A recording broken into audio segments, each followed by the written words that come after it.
नमस्कार दोस्तों, स्वागत है आपका हमारे official YouTube channel GS by Neeraj sir में। कैसे हैं आप सब? मैं उम्मीद करता हूँ स्वस्थ होंगे, मस्त होंगे, अपनी तैयारी में व्यस्त होंगे। बट आज की जो क्लास है ये टेस्ट पेपर 69 है। इससे पहले 68 टेस्ट पेपर हो चुका है। हमें उम्मीद है कि आप लोग सभी टेस्ट पेपर दे चुके होंगे। टेस्ट पेपर 69 में भी सभी टेस्टों की भांति 20 क्वेश्चन समाहित हैं और सभी के सभी प्रश्न जो है महत्वपूर्ण हैं, प्रीवियस ईयर के हैं, आने की प्रबल संभावनाएं रखते हैं, इसलिए इन्हें कराया जा रहा है। टेस्ट पेपर 69 में आपका स्कोर क्या रहने वाला है कमेंट के माध्यम से बता दीजिएगा। अपना टारगेट एक ही है, अपना लक्ष्य एक ही है, 148 फतेह करना, मैक्सिमम सिलेक्शन यहाँ से हो, इसलिए हम लोग इस पे काम कर रहे हैं। हमें उम्मीद है कि आप लोग भी इसमें अपना पूरा जो है सहयोग देंगे और निश्चित रूप से आप सिलेक्ट होंगे, अपना जो है सपना साकार करेंगे।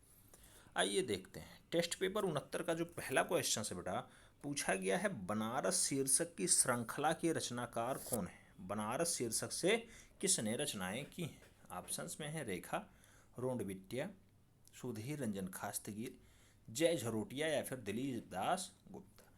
तो बेटा बनारस शीर्षक से जितनी भी जो है रचनाएं हुई हैं उसमें जो है दिलीप दास गुप्ता का खास योगदान रहा है। दिलीप दास गुप्ता राइट आंसर बनेंगे। दिलीप दास गुप्ता से एक क्वेश्चन ये भी बनता है कि इनका जन्म कहाँ पे हुआ। तो बेटा 1931 में इनका जन्म होता है शिमला में। शिमला में इनका जन्म होता है। दिलीप दास गुप्ता जी बनारस शीर्षक से अपनी रचनाएं किया करते हैं। राइट आंसर डी के साथ बन रहा है। D is the right answer. Next प्रश्न संख्या 2 की तरफ बढ़ते हैं। 2 में पूछा गया ज्यामितीय चित्र प्रकृति के रचनाकार कौन है। प्रकृति के रचनाकार कौन थे? बेटा ऑप्शंस में है SH रजा, तैयब मेहता, जे स्वामीनाथन या फिर ए रामचंद्रन। तो प्रकृति के रचनाकार आपको बताना है प्रकृति को किसने बनाया है। तो आप जानते हैं मध्य प्रदेश का लाल है, नाम है SH रजा, उसने जो है प्रकृति की रचना की है। अच्छा, मध्य प्रदेश में जन्म कब होता है SH रजा का बेटा? तो 1992। कई जगह ये 1992 डाटा दिखाई दिया है, इसलिए 1992 हमने भी बताया है। SH रजा राइट आंसर बन रहे हैं। A is the right answer. हालांकि इन लोगों के जो है डाटाओं में भी बहुत ज़्यादा कन्फ्यूजन हुआ करती है। कई किताबें पढ़ेंगे, कई टाइप का डाटा मिलता है। प्रश्न संख्या 3 की तरफ बढ़ते हैं। 3 में पूछा जाता है बिजूका चित्र श्रृंखला संबंधित है। बिजूका चित्र श्रृंखला किसकी है बेटा? ऑप्शंस में दिए गए हैं दीप्तिश घोष, राजेंद्र प्रसाद, अवधेश मिश्रा या फिर हेमराज। बेटा जो बिजूका चित्र श्रृंखला है वो मूल रूप से डॉक्टर अवधेश मिश्रा जी की है। अवधेश मिश्रा जी इसके राइट आंसर बनेंगे। अवधेश मिश्रा जी शकुंतला विश्वविद्यालय आप जानते हैं लखनऊ में है, वहाँ पे एज अ प्रोफेसर हैं। उत्तर प्रदेश के फैज़ाबाद यानी उत्तर प्रदेश के अयोध्या के निवासी हैं। अयोध्या में इनका जन्म होता है। पहले ये जो है फैज़ाबाद हुआ करता था, वर्तमान नाम अयोध्या है, इसलिए मैं अयोध्या बोल रहा हूँ बेटा। 1970 में इनका जन्म हुआ है। प्रसिद्ध रचना है बिजू का, कई बार पूछी जा चुकी है, चाहे वो 2016 का पेपर हो, जो 19 में हुआ था, या फिर 2021 का हो। क्वेश्चंस घुमा के पूछ ही लेता है, तो कहीं ना कहीं से क्वेश्चंस बन ही जाते हैं। अवधेश मिश्रा जी को याद रखना। राइट आंसर डी के साथ बन रहा है। प्रश्न संख्या 4 की तरफ बढ़ते हैं। 4 में पूछा गया बेटा बादामी गुफा किस राज्य में स्थित है। बादामी गुफा किस राज्य में स्थित है? ऑप्शंस है महाराष्ट्र, केरला, मध्य प्रदेश या फिर कर्नाटका। तो बेटा जो बादामी गुफा है आप जानते हैं कर्नाटका का बीजापुर वाला जिला होता है, वहाँ पे स्थित है। तो राइट आंसर कर्नाटका बनेगा। ऐसे आपको बीजापुर भी याद रखना है बेटा, बीजापुर भी याद रखना है। कर्नाटका का बेल्ट होता है, बादामी वहीं पे स्थित है। राइट आंसर डी के साथ कंप्लीट होता है। नेक्स्ट प्रश्न संख्या 5 की तरफ बढ़ते हैं। 5 में पूछा जाता है मुगल चित्रकला शैली का स्वर्ण युग कहा जाता है। तो किसके काल को कहा जाता है बेटा? बाबर के काल को, जहांगीर के काल को, अकबर के काल को या फिर शाहजहां के काल को। तो मुगल चित्रकला का स्वर्ण काल आपको बताना है कौन सी शैली होती है। तो मुगल चित्रकला का स्वर्ण काल जहांगीर के काल को कहा जाता है। अगर यही क्वेश्चंस पूछ ले कि मुगल शैली का जन्मदाता कौन है, तो राइट आंसर अकबर बनता है बेटा, अकबर। ठीक है, अकबर बनता है जब मुगल शैली पूछा जाएगा। लेकिन जब मुगल वंश पूछा जाएगा कि मुगल वंश को किसने एस्टेब्लिश किया है बेटा, तब राइट आंसर बाबर के साथ बनता है। लेकिन अगर यही पूछ लिया जाए कि मुगल चित्रकला नहीं, मुगल स्थापत्य कला, स्थापत्य कला जिसमें ज़्यादातर भवनों का निर्माण हो, ज़्यादातर दुर्गों का निर्माण हो, ज़्यादातर जो है मस्जिदों का निर्माण हो, उसे स्थापत्य कहते हैं। तो मुगल स्थापत्य कला का स्वर्णकाल किसका है बेटा? तब राइट आंसर शाहजहां के साथ लगाना पड़ता है। ठीक है, तो ये चारों डाउट्स क्लियर होने चाहिए। चारों क्वेश्चंस कम से कम 10 बार पूछे जा चुके हैं। नेक्स्ट प्रश्न संख्या 6 की बात करते हैं। 6 में पूछा जाता है, वास तकनीकी की रेखाएं भारतीय कलाकारों से प्रेरित हैं, लेकिन तकनीकी कहाँ की है? ऑप्शंस में है इटालियन की है, ईरानियन की है, मंगोलियन की है, या फिर चीनी जापानी तकनीकी है। तो बड़ा जो वास चित्रण तकनीकी है, ये तकनीकी मूल रूप से चीनी और जापानी के मिश्रण से है। तो राइट आंसर डी के साथ बनेगा, चीनी जापानी इज द राइट आंसर, यानी D is the right answer. Next प्रश्न संख्या 7 की बात करते हैं। 7 में पूछ लिया गया, हबीब तानवीर एक क्या है? नाटककार हैं, चित्रकार हैं, संगीतकार हैं, या फिर राजनीतिज्ञ हैं। तो बेटा हबीब तानवीर का जो संबंध रहा है, हबीब तानवीर एज अ नाटककार हैं। याद रखना, राइट आंसर नाटककार के रूप में बन रहा है, ए इज द राइट आंसर हो जा रहा है। नेक्स्ट प्रश्न संख्या 8 की तरफ बढ़ते हैं। 8 में पूछा जाता है, होमर द्वारा लिखित महाकाव्य का नाम बताइए बेटा। होमर द्वारा लिखित महाकाव्य का नाम क्या है? द जर्नी, अपोलो, न्यूज की कहानी, या फिर एलियड। तो बेटा होमर ने कौन सा महाकाव्य लिखा है? तो होमर ने बहुत अच्छा महाकाव्य लिखा है, उसका नाम है एलियड। एलियड एंड ओडिसी नामक महाकाव्य को किसने लिखा है? होमर के द्वारा लिखा जाता है। तो Iliad and Odyssey, right answer D के साथ लगाइएगा बेटा। 8 का राइट आंसर डी बन रहा है, इलियड। ठीक है। नेक्स्ट प्रश्न संख्या 9 की बात करते हैं। 9 में पूछा जाता है, नृत्यांगना सुधा चंदन की फिल्म है। ऑप्शंस में है पायल की झनकार, नाचे मयूरी, डांस इंडिया डांस, या फिर आजा नचाले। आजा नचाले।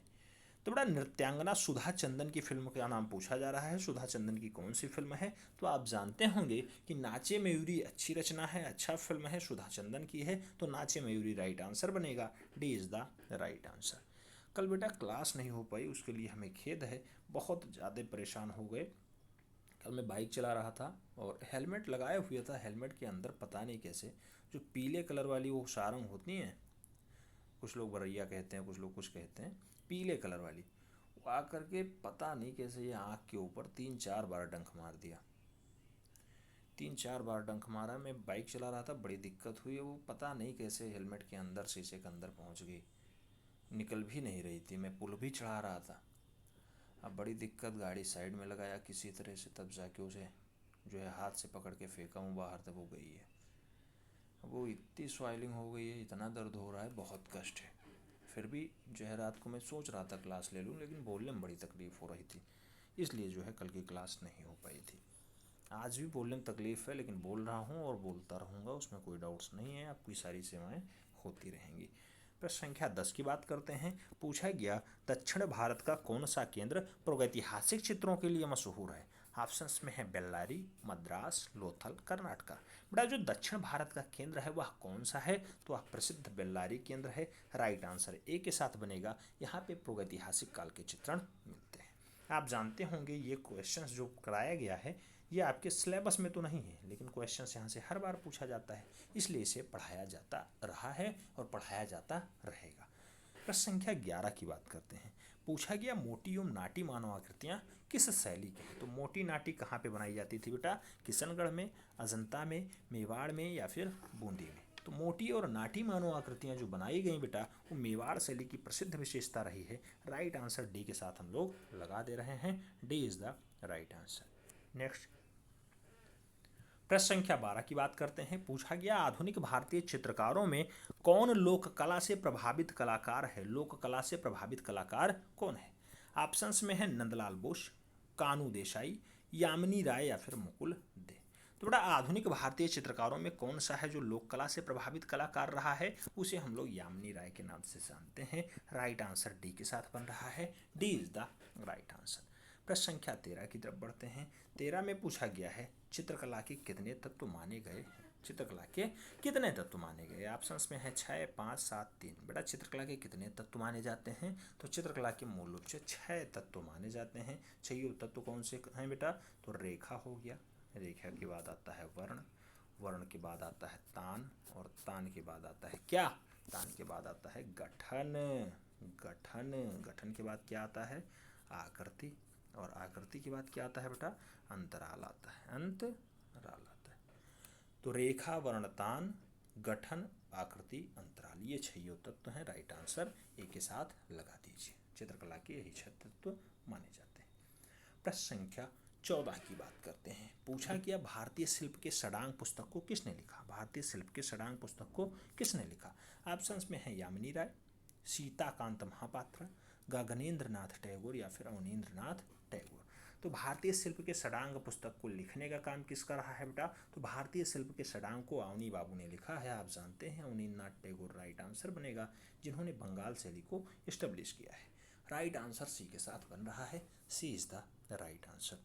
बेटा नोट डाउन अवश्य करना और अपना जो है स्कोर जरूर बताना कितने क्वेश्चन सही जा रहे हैं। कुछ लोगों को होता क्या है, वीडियो भी कंप्लीट नहीं देख पाते हैं और पहले ही कमेंट आ जाता है, तो उन पे हमें कष्ट होता है। बेटा पहले ढंग से देख लो कितने क्वेश्चंस आपके सही बने हैं, कितने आंसर्स आपको आते हैं। तुरंत ओवर कॉन्फिडेंस में लोग बस तुरंत वीडियो अपलोड हुआ सबसे पहले वो लोग कमेंट करते हैं कि इतने क्वेश्चन सही। बेटा कैसे सही, कैसे आपने आंसर्स निकाले ये तो बताइए। या तो आपको सभी आंसर्स आते होंगे या आप अपना चेक नहीं करते, कॉन्फिडेंस में रहते हैं। बेटा ओवर कॉन्फिडेंस में मत रहिएगा, कॉन्फिडेंस में रहें, बहुत अच्छी बात है, ठीक है। ओवर में मत जाइएगा, नहीं तो जो है आपकी तैयारी बेहतर होते हुए भी थोड़ी बहुत गलतियां हो जाती हैं और आप जो है थोड़ी सी चूक की वजह से बाहर का रास्ता देखने के लिए तत्पर हो जाते हैं। प्रश्न संख्या 15 की बात करते हैं। पूछा गया जहांगीर कालीन चित्रकार मंसूर का प्रसिद्ध चित्र कौन सा है? ऑप्शंस में है बाज, मैना, तोता, मुर्गा। आप जानते हैं बाज पक्षी के लिए मंसूर इतना फेमस हुआ है, तो राइट आंसर बाज पक्षी ही बनेगा। ए इज द राइट आंसर। प्रश्न संख्या 16 की बात करते हैं। 16 में पूछा जाता है निम्नलिखित में से मूर्तिकार कौन है? ऑप्शंस में है हुसैन, रजा, टीपी राय चौधरी या फिर के.एच. आरा। तो बेटा मूर्तिकार इसमें से कौन है? तो आप जानते हैं देवी प्रसाद राय चौधरी पहले नंबर पे मूर्तिकार हैं और दूसरे नंबर पे चित्रकार हैं। तो राइट आंसर मूर्तिकार के रूप में डी लगाइएगा, डीपी राय चौधरी। प्रश्न संख्या 17 की बात करते हैं। 17 में पूछा जाता है ब्लैक पैगोडा कहा जाता है, किसे कहा जाता है? एलिफेंटा को, खजुराहो को, अजंता को या फिर कोणार्क मंदिर को। तो बेटा ब्लैक पैगोडा पूछा गया है। आप जानते हैं उड़ीसा में कोणार्क एक जगह है, वहाँ पे सूर्य मंदिर है, कोणार्क सूर्य मंदिर उसका नाम होता है। राइट आंसर कोणार्क के साथ बनेगा। D is the right answer. D is the right answer. Next प्रश्न संख्या 18 की बात करते हैं। 18 में पूछा जाता है प्रीहिस्टोरिक इंडिया नामक पुस्तक किसकी है? प्रीहिस्टोरिक इंडिया पुस्तक किसने लिखा है? तो प्रीहिस्टोरिक इंडिया पुस्तक किसकी है बेटा? डब्ल्यू एंडरसन की है, प्रोफेसर जूनियर की है, डी.एस. गार्डन की है या फिर स्टुअर्ट पिगॉट की है। तो प्रीहिस्टोरिक इंडिया पुस्तक आप जानते हैं स्टुअर्ट पिगॉट साहब की बहुत अच्छी रचना मानी जाती है। राइट आंसर सी के साथ बन रहा है। Stuart Piggott is the right answer, यानी C is the right answer. Next प्रश्न संख्या 19 की बात करते हैं। 19 में पूछा गया है विख्यात महेश मूर्ति राकट मूर्ति कहाँ स्थित है? तो बेटा महेश मूर्ति राकट मूर्ति कहाँ स्थित है? ऑप्शंस में है सारनाथ, अमरावती, एलिफेंटा, सिगरिया। तो महेश मूर्ति की बात हो रही बेटा, आप जानते हैं एलिफेंटा में स्थित है। एलिफेंटा वही गुफा है बेटा जिसे हम लोग धारापुरी के नाम से जानते हैं, और मूल रूप से ये धारापुरी कहाँ पे है? महाराष्ट्र में है। महाराष्ट्र में किससे घिरा हुआ है? तो एलिफेंटा पूरी की पूरी गुफा समुद्र से घिरा हुआ है, समुद्र से घिरा हुआ है, याद रखना है। राइट आंसर बी के साथ बन रहा है। लास्ट क्वेश्चन है, पूछा गया भारतीय चित्रकला के षडांग का सही क्रम पहचानिए। ऑप्शंस में है रूप भेद प्रमाण भाव लावण्य योजनम, प्रमाण भाव लावण्य योजनम रूप भेद, या फिर भाव लावण्य योजनम प्रमाण रूप भेद, या फिर लावण्य योजना प्रमाण रूप भेद भाव। आप जानते हैं रूप भेदा प्रमाणानि भाव लावण्य योजनम सदृश वर्णिका भंगम एति चित्र षडांकम। यदुशोधर पंडित ने ऐसा लिखा है, तो रूप भेदा प्रमाणानि भाव लावण्य योजनम राइट आंसर ए के साथ बनेगा। ए इज द राइट आंसर। कुल मिलाकर के टेस्ट पेपर 69 आपका कैसा रहा है कमेंट के माध्यम से ज़रूर छापिएगा बेटा। हमें उम्मीद है आपको यहाँ से भी कुछ ना कुछ सीखने को मिला होगा। अगर कुछ भी सीखने को मिला है कि मित्रों के बीच जरूर शेयर करिएगा, जो लोग टीजीटी आर्ट की तैयारी कर रहे हैं या जो लोग जो है कंपटीशन की तैयारी कर रहे हैं, वो टीजीटी आर्ट की तरफ उनका झुकाव है। मिलते हैं नेक्स्ट में, तब तक के लिए जय हिंद।